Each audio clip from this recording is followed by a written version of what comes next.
to love yourself is to know yourself. So do the work to reflect, to contemplate, to know yourself, to know the truth of who you are.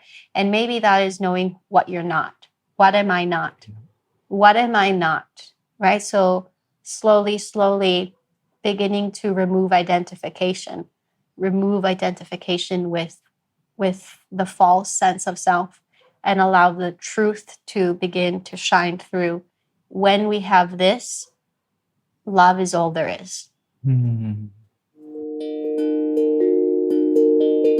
Super excited to have you here on the Yoga Revealed podcast, Talia. It's an absolute blessing to have the opportunity to share this time in this space with you here in Rishikesh, India. Yeah. Oh my goodness. Amazing. And for all the awesome viewers out there who have not had the opportunity of meeting you, not only are you one of my favorite yogis that I've had the opportunity of learning with over the past years and really diving deeper into my own practice with, since I've decided to come on this Love and All Is Coming 300-hour yoga teacher training. Woof! But you're an incredible thought leader, someone who I would say is not only on the forefront of really creating a deep awareness of yoga, but also an awareness that yoga is activism, embodied activism.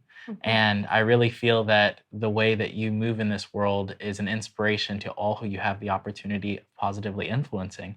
And so I wanted to ask, as our first little question, how did yoga find you? Firstly, thank you so much. And truly, I feel the same way. And it's been such a joy from the moment I met you to like where we are now.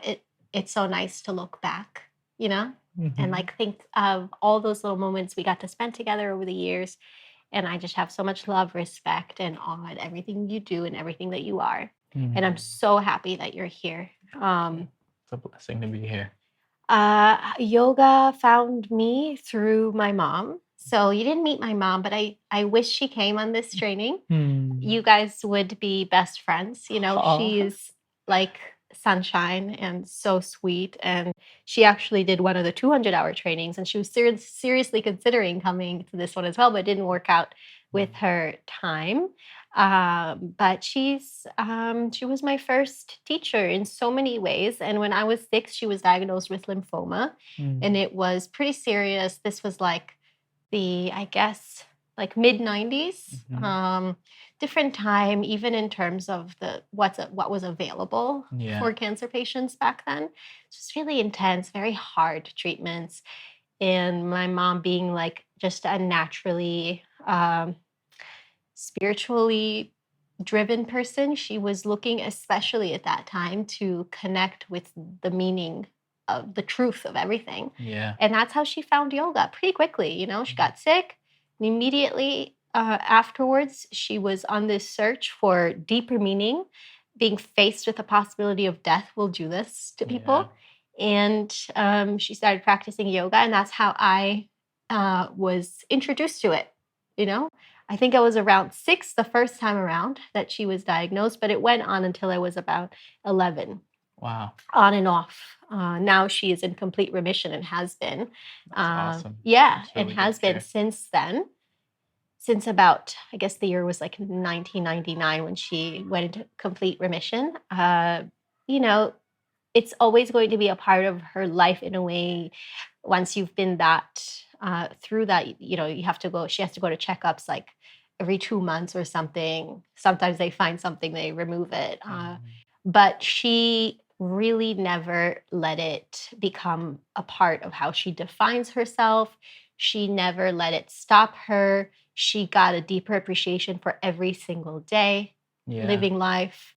And so besides just the physical demonstrations of asana that I saw from her from a young age, asana, meditation, pranayama that she would do, besides all of this, it was the living of the yoga. So again, like waking up every day with a sense of gratitude and joy and awe. And, she really embodies this for me. And so I'm really happy feeling really very happy every day that I get to call her my mom, and that I get to trace back, my in my understanding or my connection with yoga in this lifetime to her. It's really special. Well, I'm really excited to meet your mom because I can only imagine the resilience that she has, considering how much resilience you have. Oh my God, yeah, you have to meet her. I'm sure. Next time you're in Tel Aviv. Yeah, we'll yeah, all I'll go be get there a in drink. October, Yeah. so we'll rock it. Yes. Yeah. And I feel like, being here has allowed me to also see just how incredible you are, not only as a yoga teacher, but also as a friend, with Tony and even Aaron Rose, like telling beautiful stories about you guys and all hanging out back in the day. And just like having the opportunity to have, met you back in the day when we were filming for Aloe Yoga. And ever since then, we've literally been friends. And like, I just messaged you when I was in Tel Aviv and you're like, come right over, we're going to go and hang out and go to this wonderful vegan spot and eat food. So I just wanted to ask you, like, where has like that sense of like openness and that sense of like always being able to meet people where they are, like, where did that first stem from? It's a good question. I don't really, it's funny because when I think of myself, I don't necessarily think I'm an incredibly friendly person. But to hear that from you, like, makes me so happy because sometimes I feel that I can be, like, in some cases, I think I can be an introvert to a level where I'm very happy to just be by myself.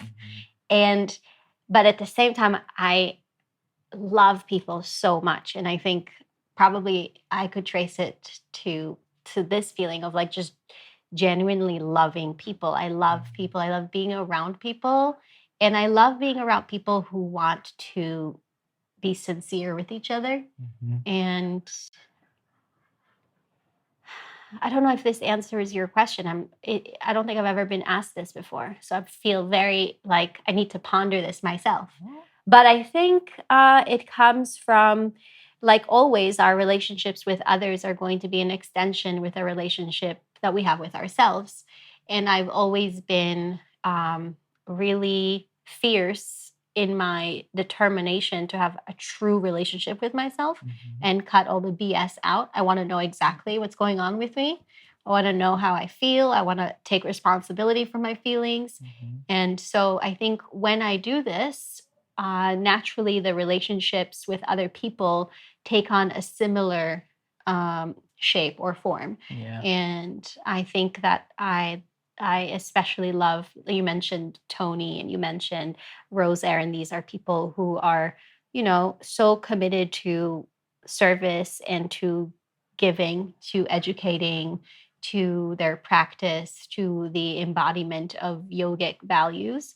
And spending time with people like that is very easy, Totally. So it's very simple. I would say that I love to be able to spend time with people if they're down to be real and to be true and to be sincere. And doesn't have to necessarily be pleasant, but needs to be honest. And I think that's where the interest comes from. And also this deep a desire to share whatever it is that I'm learning or I'm figuring out or working on. I want to be able to share that with people. It brings me an immense amount of joy. Yeah, I can feel it because just being here and having the opportunity of feeling your passion for even the simplest of poses, it's like the simplicity of bam, standing at attention at the top of your mat in samastitahi, and how deep and poignant you can be in describing these awesome postures. And I feel like your passion must stem from, obviously all of your years of practice, but also having some incredible teachers along your way as well. So I'd love to hear who have been some of your inspirations for your practice and some of the people who you really admire in today's yoga world. The first teachers who instilled this sense of integrity and responsibility and really stillness in my body were my classical ballet teachers. And people may not know this. Uh, unless you've been through years of classical ballet training. I think from the outside, it just seems like a bunch of people kind of like twirling around and dancing tutus. And plie-ing. And... Yeah. But actually, there's a lot that we can say from my point of view. There's so much similarity. And I learned technique, really intense fascination with technique from a very, very young age from these teachers. It really was like the most important thing to me in the world, for example, that in a tendu, the heel moves before the toes, and that the toes on the reverse tendu come back first and the heel second. So these kinds of like fascinating technique moments, or like holding still as we do at the end of a certain combination at the bar and dance, if you finish the combination, you hold still. Don't move. You hold still. And there's no extra movements. So then you turn around and do the other side as efficiently, as clearly as possible. There's even this deep sense of respect for the teachers. After each class, you go to the teacher, you bow down before leaving. So there's this also for the musicians, for the pianist in the room, same thing. So bowing down to the pianist, bowing down to the teacher. There's a deep sense of respect. We would never bring items or shoes or anything into the dance studio. It's a sacred place. Every hair was in place. Everything. It's very sacred. So if there's anyone who's listening who's had that kind of experience, they might be like, yeah, I get that. It's very similar. So I came into asana. I already said my mom was my first introduction to yoga, and I would occasionally go to a yoga class with her or like kind of mimic what she's doing. But I was much more interested in classical ballet, and that's really where I focused all of this desire to have a daily discipline, which I had as a child. And it slowly transitioned. And then when I started moving into the yoga asana world, I was around 20 years old. And my first teacher who really changed, shifted things in me to an amazing degree was Jared McCann. Jared McCann is my good friend. Yeah. And he also has filmed for Aloe. I don't know if you've met him. Yeah, I went to his class with you in New York. Oh, amazing. When I went to, I think it was yoga, I think it was actually Tony's studio at the time. Yeah, Lighthouse. Lighthouse, yes. So you came with me? Yeah. Okay, good. So Jared McCann was the first asana teacher to really, kind of show me asana beyond what I had seen at that point, and really trigger a deep fascination and interest. Also, he may not have been a classical dancer in his childhood, but he was trained as a classical pianist. And we had like a lot of the same kind of like, we get this, like interest. We want to get to how do we find an asana? How do we cultivate an asana in such a way where we're paying attention to every single detail, internally, externally? And it's this kind of it's kind of like a love language. And I think some people really, I think we connected on this. He acted in many ways as a mentor to me. I was very young. I was like 20 years old. I was very shy. I'd never used my voice before. I used my body a lot, in the way that I like to express myself. But transitioning to teach yoga was very hard for me. I was incredibly insecure and shy, incredibly, like could not speak. I would have never guessed that. Now I feel like you come in the room and like it's almost like you command a sense of respect. Like there's a deep sense of reverence that you bring into the room. And then when you speak, you're so poignant, so articulate, and so to the point. Like you say, like no BS. Like it's just boom. And I could never even imagine you just being shy or. I was incredibly shy. I was painful to teach. For the first year, it was so unnatural to me. Like meaning it wasn't a natural ability for me. It was something I had to cultivate, like blood, sweat, and tears. A lot of work to get through the fear. And because I had this deep desire to be true, it made the work harder. I didn't want to just sound like someone else, like I was reading lines. That felt inauthentic.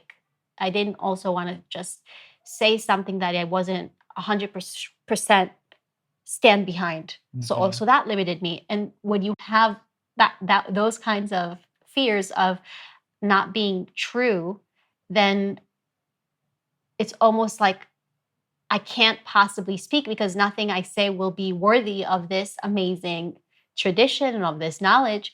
So I think that for a while was very hard for me. And I would really finish every class just shaken to my core. Like I like sweating, crying, just like cold and hot at the same, all the sensations of like, and it took a long time. And having someone like Jared there was amazing because, like I said, I tend to be like a little bit of an introvert and I take things really hard. And when he was there, he would just be the opposite. He would just like say I'm crazy. And that's kind of like what I needed to hear. Yeah. At the time, I didn't need someone to like necessarily like nitpick say you like be like there it's okay, or like here's what you should work on. He would just listen to me. He would fully listen and then just crack up laughing. Like, just be like genuinely like think that it's so funny that I'm like this to myself. And it alleviated a lot of the tense and like the density of it. And he just told me to keep going.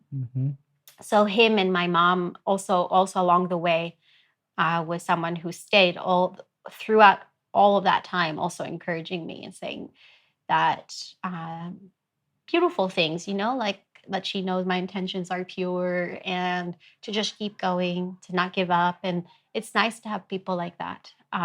So Jared definitely was one of the first teachers to really influence my asana practice. And people like Dharma Mitra in New York City, Jared and I and Tony and Aaron and a lot of the people from that era in my life, we would often be there for his master class.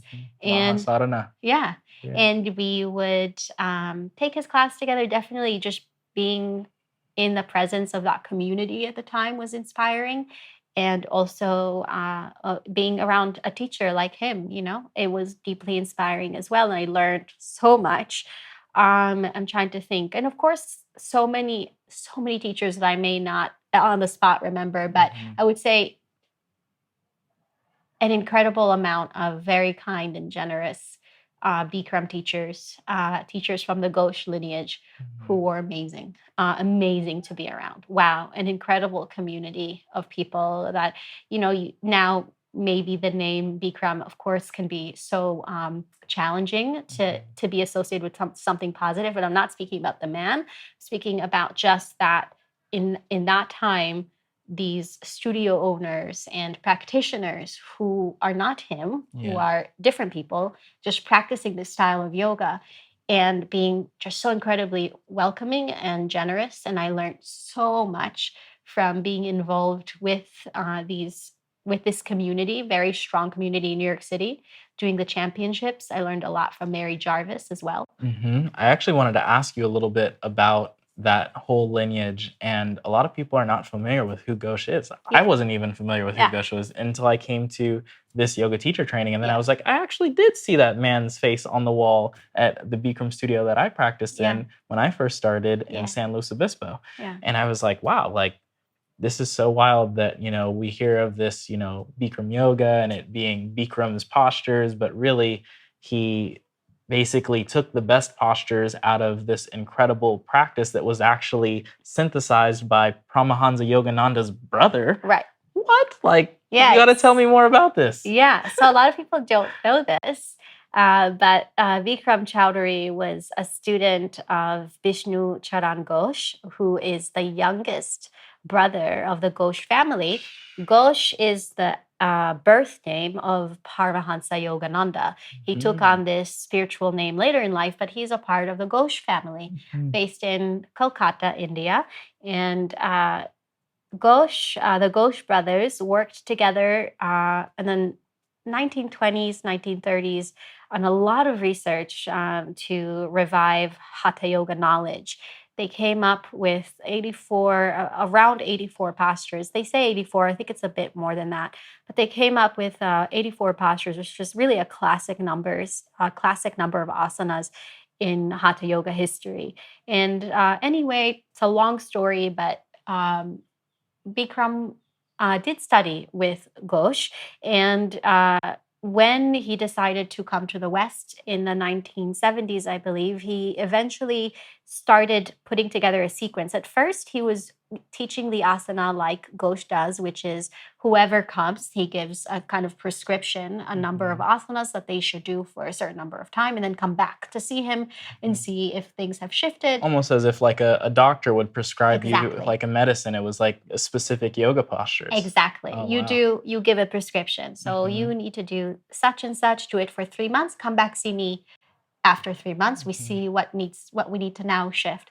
And that's how he taught in the beginning. And then as he began to gain more students in the Los Angeles area, he started to come up with a sequence that he would teach everyone. And he was looking to develop a sequence that everyone would benefit from. So generally, everyone would benefit from these postures. So out of a set of maybe, let's say 95, something like 95 postures, he pulled 26 and he put it in a set sequence, 90 minutes. You repeat each posture twice, except for the last one.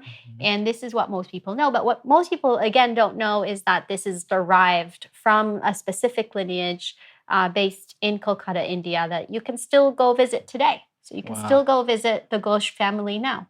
That's so wild. Yeah. That's incredible. And would you say that, in learning the Ghosh lineage and then also having your, ballerina background and then really like compiling all of these different teachings, that's what has led you to now present Love and All is Coming?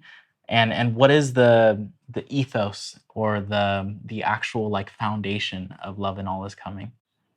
Well, Love and All is Coming is a yoga school that aims to present teachings in a clear, concise way that is drawn as much as possible directly from their source, and that allows the students to verify for themselves, or the practitioners to verify for themselves, the teachings. We expect people to come with a certain level of doubt and recommend that they continue to have a certain level of doubt, to never have blind faith, and that they should use their abilities of intelligence and discrimination to affirm for themselves which, if these teachings are useful. And if they're not useful, I would recommend not following with them. So the goal of Love and All is Coming is to be a place of education, of discrimination and discernment, of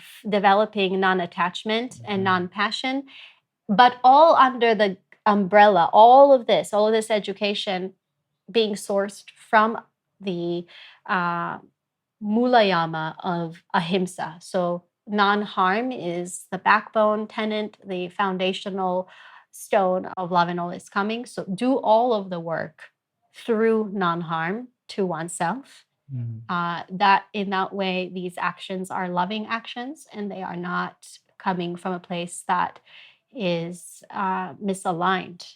That is going against, that is harming. Because we can easily come to a practice and do the practice, but internally we have not shifted at all out of the self-harming ways.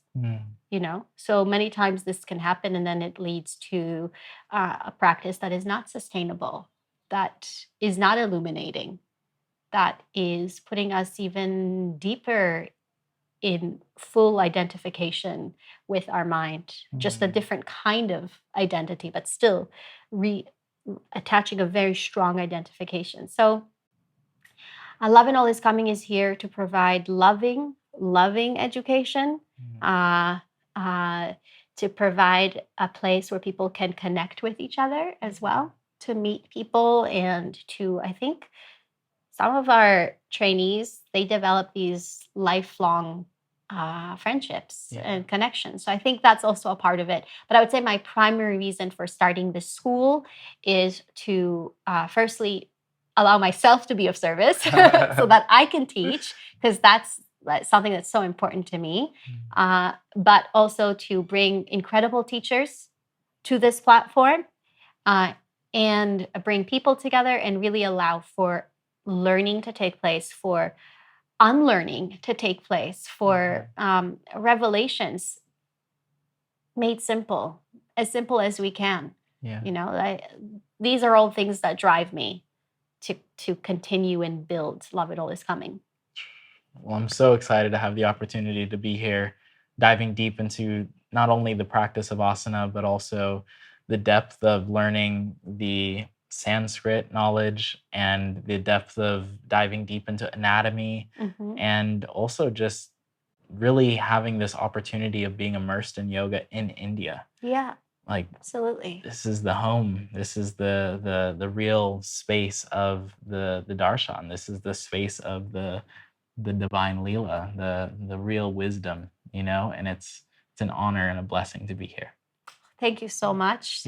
The honor is all mine, honestly. Thank you so much, Andrew. Awesome to have you back here for round 2. We weren't just going to stop with only half the questions. We have to finish this out. So I really enjoyed, first off, the awesome conversation that we had with Adam today. Adam Keen, who came to class and basically gave us a whole dissertation on the history of yoga and, this way that these postures have evolved.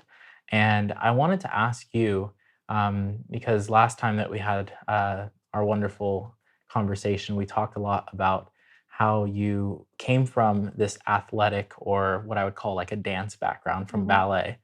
And a lot of people who come to yoga, I would say, either have that athleticism or they have not ever done any type of like real movement. So how do you teach to both sides? How do you really like make sure that you're able to keep the athlete, the person who's like more A-type personality, and also the person who's very much so a beginner, just beginning to discover their body? And how do you weave those two, I would say, like means of teaching together? Well, I think this is something that's so special about teaching asana. First of all, because we're seeing, let's say, in a walking class, right, when people walk in, or a workshop or training, we're seeing many different types of people, different backgrounds, different abilities, genes, different conditionings, different minds, and that's going to impact the way that they're receiving the information and what they're able to do with it. But I think regardless, I can't control how a person perceives what it is that I'm saying, so I have no control in that. But I try to give instructions that are that take the person inward into themselves and deepen the experience internally rather than necessarily it being something external. So I find, like you said the other day, we were here together, you said you make like even samastitihi, it's a really deep posture, the way that I experience it and the way that I teach it. And maybe for some people it would be, well, we're just standing, but so I find seated positions, even just, sitting in sukhasana, standing in samastitihi, I can talk about that for a long time and find a lot of interest there. So again, I don't know how like a type A person would be able to, if they're able to accept that and perceive it, or I don't know if the person without any movement background is able to appreciate that I have no control over. But I do know that I'm deeply interested, and hopefully that is felt by seemingly, just like simple movements that the body is making or structures that the body is making. And I think that we can develop incredible internal depth inside of us and allow the posture to really be emanating from the inside out, whether it is samastitihi or natarajasana, it doesn't matter. And anywhere in between, standing, the way that we stand on our feet can inform the way that we stand on our hands. And I think the posture itself, ultimately, there is a spark of sameness that remains the same internally in terms of the ability to focus and that sense of detachment that remains the same regardless of which posture you're doing. And that's where, to me, the real interesting work is. And with that being said, I really like how you say that, the interesting work, because ultimately, as teachers, we can only speak from a space of experience. So I want to hear about some of your experiences that you have had that have helped to inform your practice to really dive deeper into what I would call the more subtle nature of the energy that you feel. Because ultimately, a lot of the cues that I really appreciate from you come from how you teach the bandas. And I would love for you to speak a little bit more on, what the bandas are to you and how they can really be spoken to in a class and to help people really dive deeper into that proprioception, into their own experience of self within the posture. Well, this, is something that normally we do like several lectures on and like trainings on, but but I will try to speak a little bit about my understanding or practice of Banda. So Banda is a way to essentially lock or hold or move prana or energy, I guess you could say, or um, the subtle form of the breath, the more subtle form of the breath in the body, the movement, there are currents of movement in the body. And if we're paying attention, we might be able to tap into that and feel how different postures or different ways of moving can affect these currents in the body. And with Banda, the way that I see it now, of course, Banda has meant different things over the years, over thousands of years, and it's developed into something new now with Hatha Yoga as we know it now, and postural yoga as we know it now. The way that I teach Banda is by first looking at essentially forces that we can feel, like the force of gravity, for example, pressing down. This is something that we can begin to tap into, both in rooting further down with gravity and then lifting up and against, lifting up and against gravity. So we're beginning to create essentially almost our own little internal gravity and then lifting up and out of it at the same time. And this creates this kind of internal opposition, this internal almost tension in the body that begins to hold the posture. It makes the posture a little bit more alive internally and steady. There is a kind of, it also engages just the right amount of the right groups of muscles and the right amount without us necessarily needing to think, what's my glutes doing and like what's my quadricep doing. So instead of doing that, it gives us also this deeper access to a deeper intelligence in the body where, I don't know, maybe this doesn't make sense to people listening, but we're beginning to access something deeper than the muscles, the actual force behind the movement of the body, and creating currents, right? Or holding there. If there's naturally a current of energy that's flowing downwards, can we utilize it? Can we root down even further? And then also, where can we lift up? How can we essentially allow most of the prana to circulate around, I would say, this part of the body, around this part of the body? We're containing, somehow beginning to create this inwards and upwards lift and a containment of the prana here, whereas normally, if we're not using bandhas, prana is beginning to essentially keep going on its way, on its currents, and also with the senses and the mind and everything else, it's being redirected in a million different ways, depending again on our senses. And in asana, when we're using things like Banda and breath awareness and drishti, we can begin to essentially lock or hold prana in a certain area. And depending on what it is that we're doing, I usually look at the spine for the asana as a cue to how to direct this prana. So again, we're generally keeping the prana in this portion of the body. And then depending on what the spine is doing, we can manipulate the shape of the body through the prana rather than manipulate the prana through the body. You know what I mean? So the attention is from the inside out. Yeah. The body begins to shift its shape from internal communication rather than external, right? I don't know if that makes sense, but no, it does. I mean, I feel like that awareness of the internal energetic awareness that becomes even more palpable is literally what helps us to be able to find focus in a handstand. Yeah. Or to find, the depth of the Hanumanasana where we can reach our hands up and place our palms together and take that gaze, And so I feel that, yes, that energetic awareness is literally what we're cultivating. And I wanted to ask you, you have 2 children. How did your practice change during your pregnancy, and how did giving birth to these wonderful beings affect your body?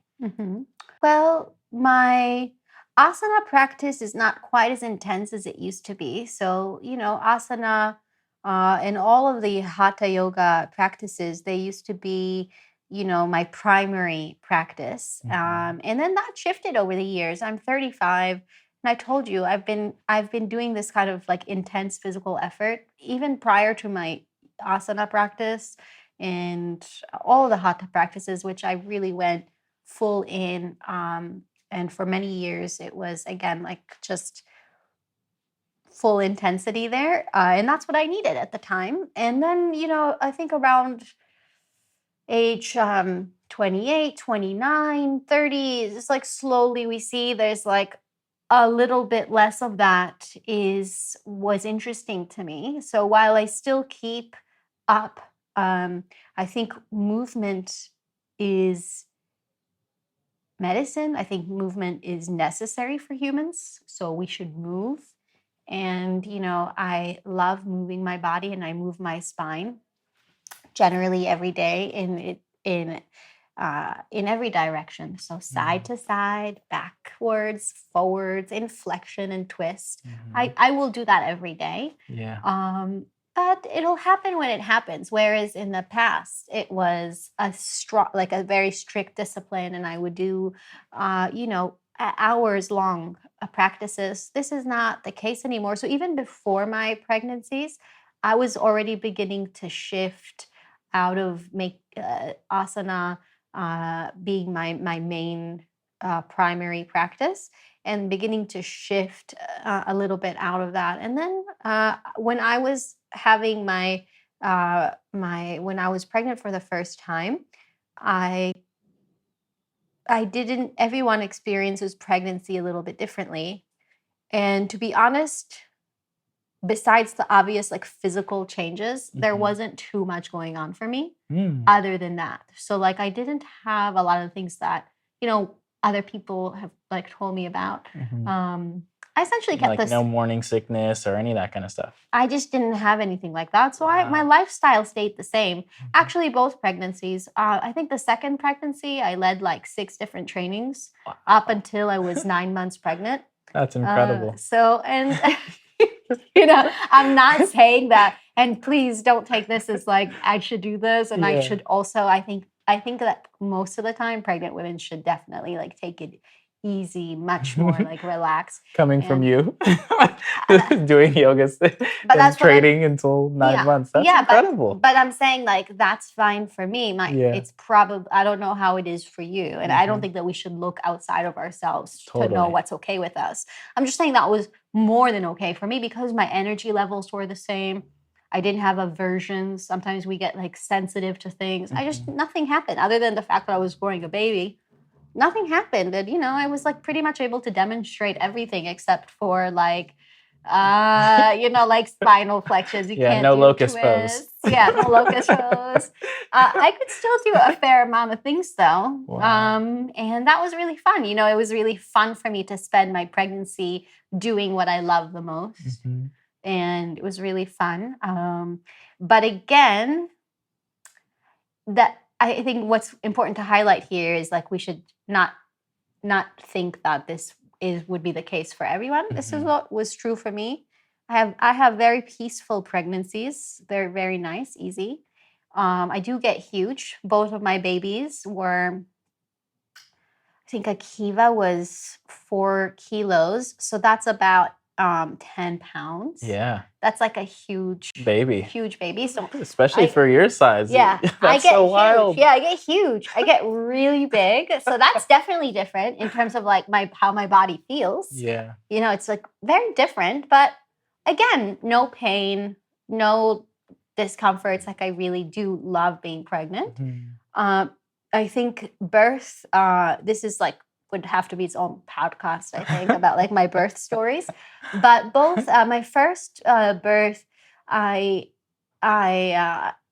started out at home and then was moved to the hospital when there was meconium, which is the baby's first poop.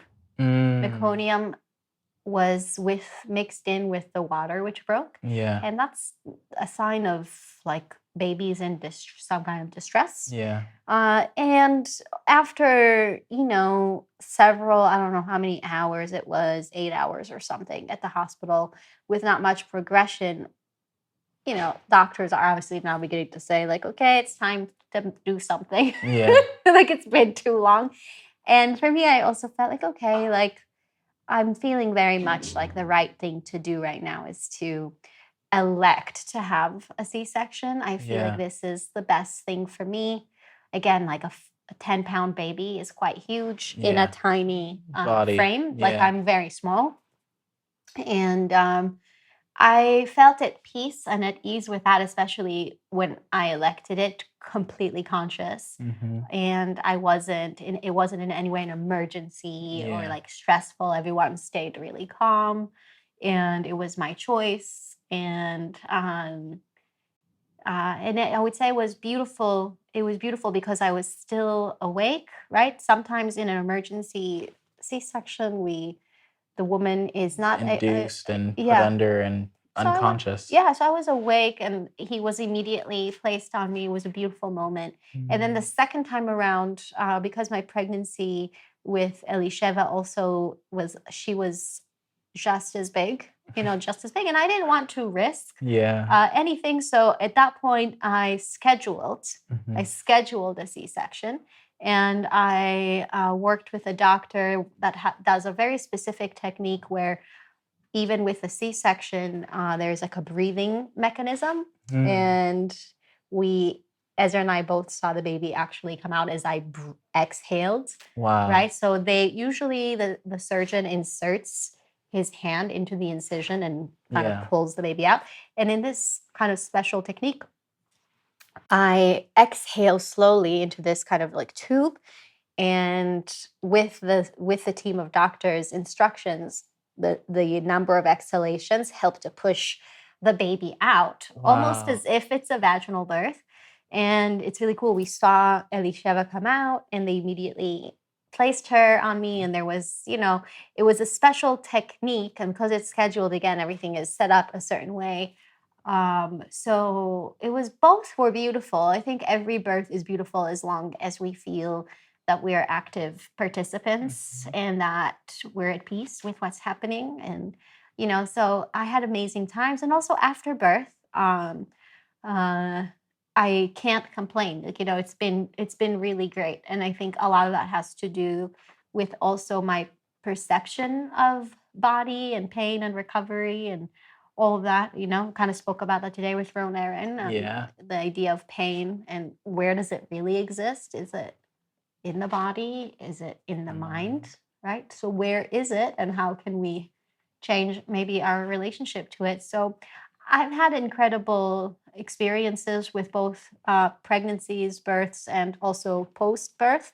What I do is essentially the same thing, just no, I don't feel a pressure, because like I said already before birth, it's not like I have this like pressure to perform like advanced asana or something, or it's like very relaxed. And my primary practices are no longer just asana, so there's so much more that that I'm doing every day, whether it's Sanskrit studies and chanting and studying of texts and philosophy, or like writing my own books and manuals and whatever it is that I'm doing. There's so much more to my daily life than just asana. And I love asana. I'm not saying it's not important. It's very important.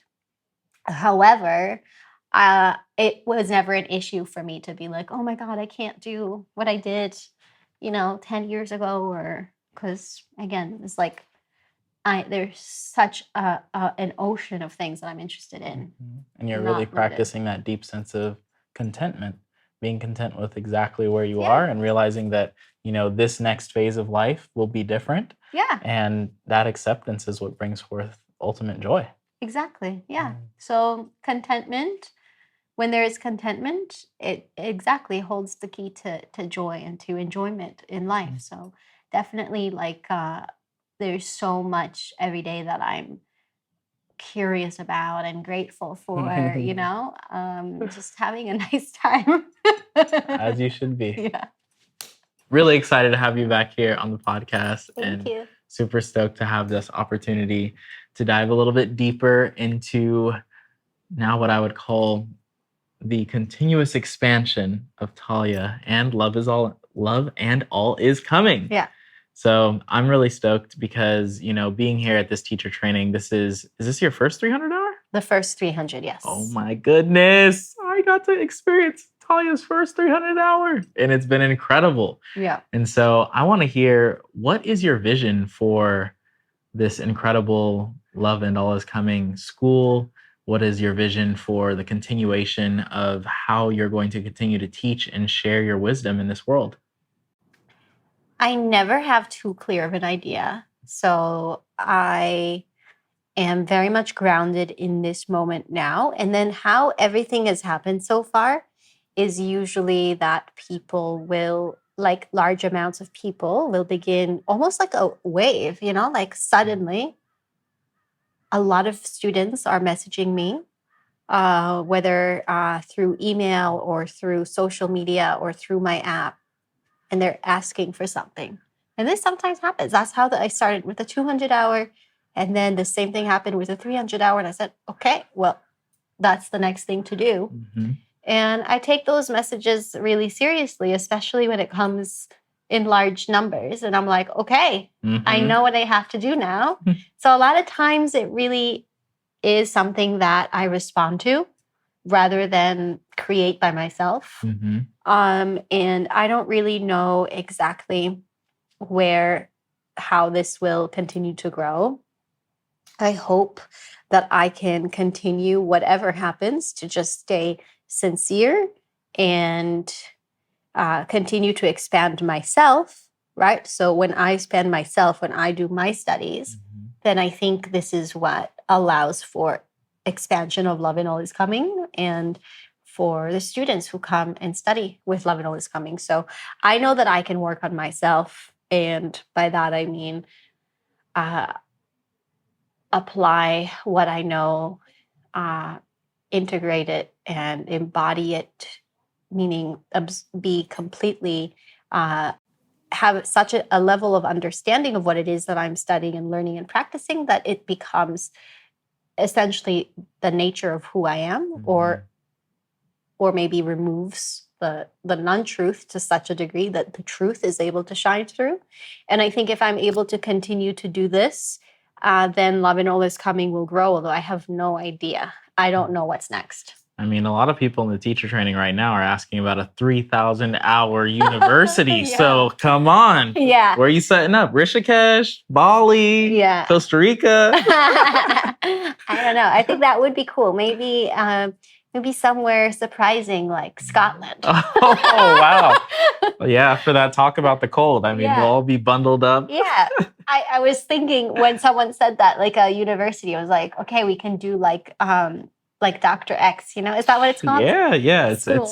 X-Men. X-Men, And yeah. his name is Professor X. Professor. Okay. Yes. I like those movies, and I like where all those kids have a place to stay in the house. Yeah, yeah. We just need a donor, I mean, it's possible. Hey, Yoga Revealed listeners out there, I know some of you got those big pockets. Come on, I'm just saying. We want to Love and All is Coming Academy. Let's go. Yeah. Let's go. Let's rock it. We'll be doing acro yoga, deep back bends. Yeah, we can have like different sections, you know, like different rooms for different things. I'm sure it can be amazing. Yeah. Like a self-sustaining.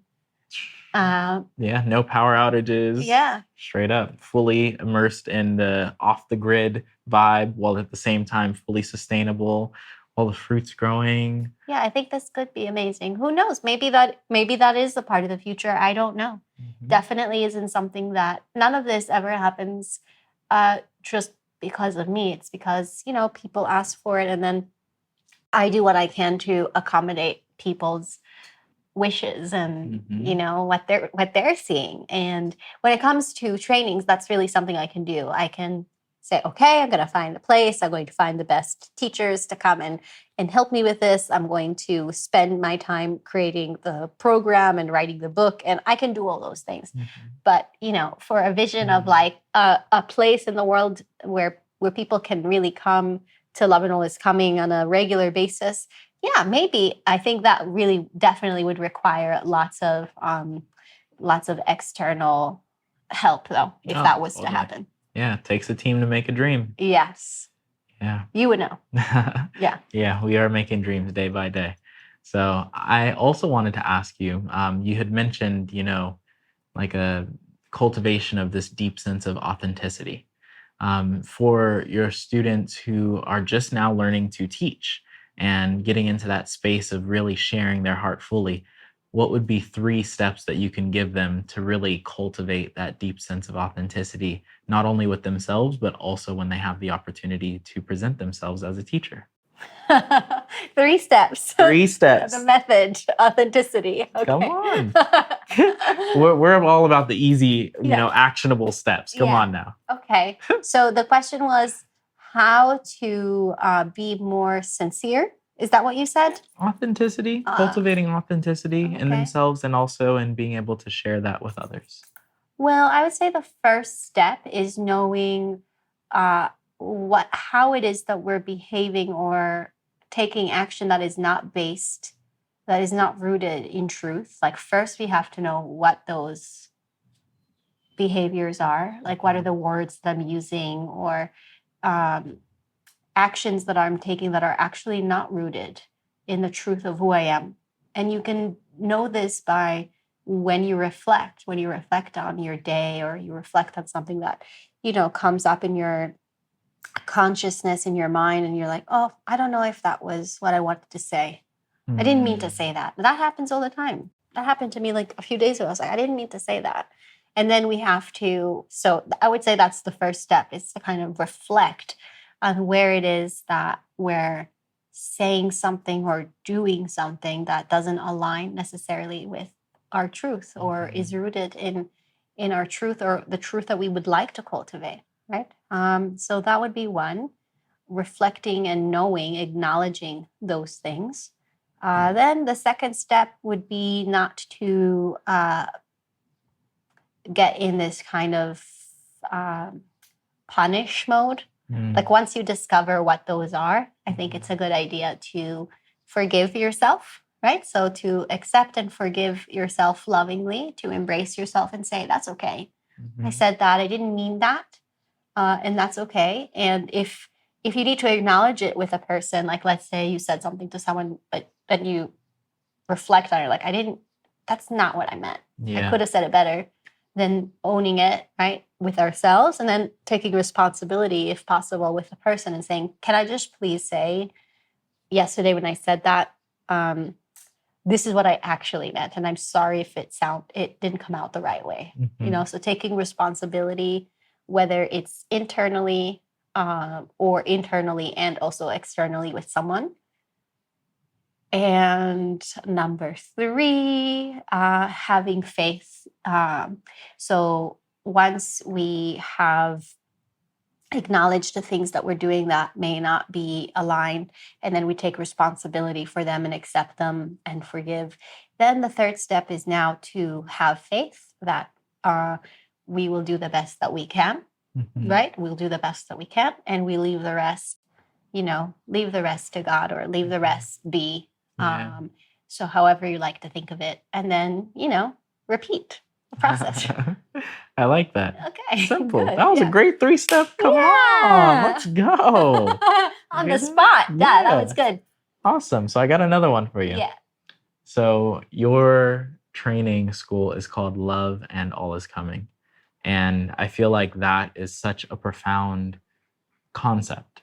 And what I wanted to hear is, you've got this wonderful husband who it seems like you guys were like literally made for each other. When I had the opportunity to come and to witness your beautiful family and to go and to eat with you all and to just have that family time, it was like, wow, like this is really the magic of love. Like this is so beautiful. And so for other people who are looking to find more love in their life, whether it's a significant other, whether it's, the loving job that they want, or perhaps the incredible space that brings them happiness, like how can you help them in their cultivation of more love and more happiness in their life? Yeah, so thank you. Ezra is amazing, and it's such a blessing to experience life with him by my side, and I am so grateful to have our family.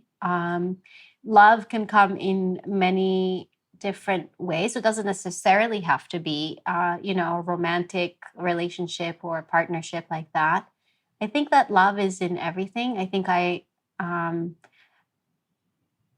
that Ezra came into my life, for example, at a time where I was very clear in my mind that I would never want to be in such a relationship. Actually, I was very much, it was always very clear to me, no marriage, Wow, I never, really? Absolutely. I never wanted to be married. I never wanted to have children. It was the last thing that I would ever, it's really shocking, isn't it? I'm like completely like, I don't know. I didn't know that. Yeah. So I think from the time I was like 5 years old, I was already like, I'm never doing that. I am never getting married, and I'm never having kids, because I want my life to be about what I want to do. And I think I really saw that, although I grew up in the most amazing family, my parents are amazing, but I also saw that, wow, it's a lot of work for people to have kids, and even as a kid, I think I also didn't love kids, which is funny. I was like a kid, but I was like, I don't want to go hang out with that. I don't want to go to the sleepover. Exactly. I was a little bit like a kid, but also my son is a little bit like That's exactly what I was going to say. I know where your son gets it from. Yeah, my son is like that, where we're kind of like, oh, God. Okay, yes, I know I'm in a child body, but actually, this is what I want to do. Yeah. I remember when we got to drive him around in Tel Aviv, he was like, look, Dad, I want to sit here and hold me up like this. Yeah. And he's like, I'm going to stand. Yeah, very specific. He is. So Akiva is very similar to me in that way. And so I think even as a kid, I was like, I knew. I was like, okay, I'm going to work. I want to develop myself to my full potential. I want to know who I am. And I think that was probably really smart. And I would recommend that people focus on looking within and developing love for themselves. First of all, what does this mean? It doesn't mean that, I become narcissistic. Exactly. Or like prioritize my, me, mine, I, like all of me. It doesn't mean prioritizing this over everything else. It just means I want to live a life where I have enough time, I have enough capacity and space to reflect on my nature. That's what I mean by that. To reflect on my nature, to know myself, to know who I am, to at least have some years of my life that I can dedicate to this understanding. And I think that I met Ezra at a time where I had definitely been doing that for quite a long time. And again, it was a huge surprise to me and anyone who had known me well that I was so quickly, like left my life in New York and like just moved countries with nothing, just moved countries and decided to spend all this time with Ezra. And then, yes, I got married and yes, I had kids. And that goes to show that actually, I think to me, this proves to myself just how much faith I do have, meaning the ability to let go also, the ability, like, yes, I know myself, but also I know when grace shows up, Trust in that complete divine order of bringing things into your life at exactly the right time. Yeah, like I know myself, but I also know myself well enough to know when I don't need to resist, and when when I can step into that place of, wow, this is new. I never knew that part of myself. I never knew it was in there, and that this is possible. But that's a big part of love too. And whether it's a person that brings that out, or a flower, or your own meditation on yourself, I think that kind of love that takes us out of our maybe current perception of ourselves, or it's possible all the time. Anyway, I think love is understanding. To me, love is truth, and it can be felt practically through understanding, through knowing something so well, knowing with your whole being, understanding something so well that you are it in a way, that you know it. And I think that this is love to me. And when I think about it, what I suggest, because a part of your question is, what do I suggest for others? I think to love yourself is to know yourself. So do the work to reflect, to contemplate, to know yourself, to know the truth of who you are. And maybe that is knowing what you're not. What am I not? What am I not? Right? So slowly beginning to remove identification with the false sense of self, and allow the truth to begin to shine through. When we have this, love is all there is. Wow, that was absolutely beautiful. Thank you so much for that. That was like tied with a bow. Yeah, it was nice. Really nice. Yeah. So I do have 2 more little questions. Okay.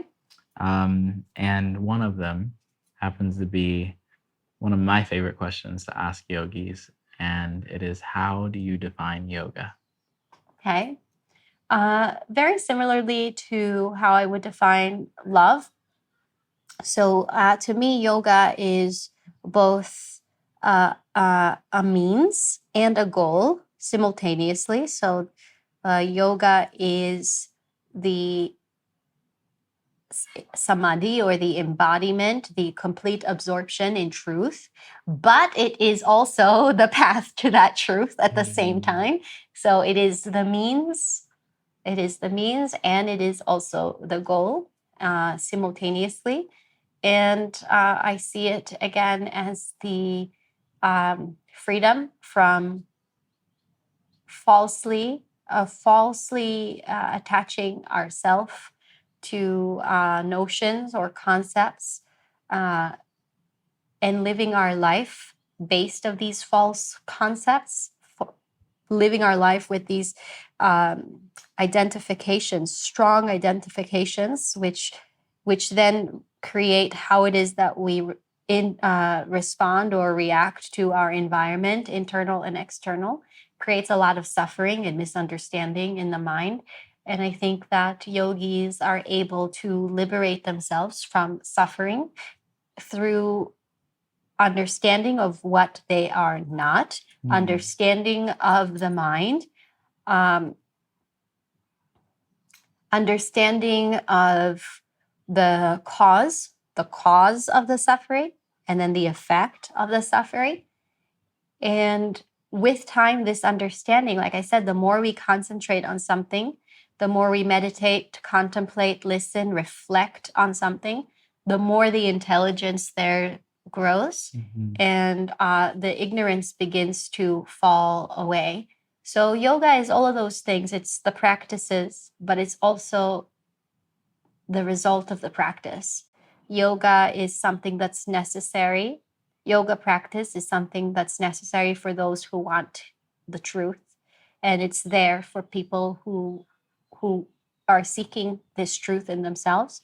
It's something that is amazing for people who are able to tune in.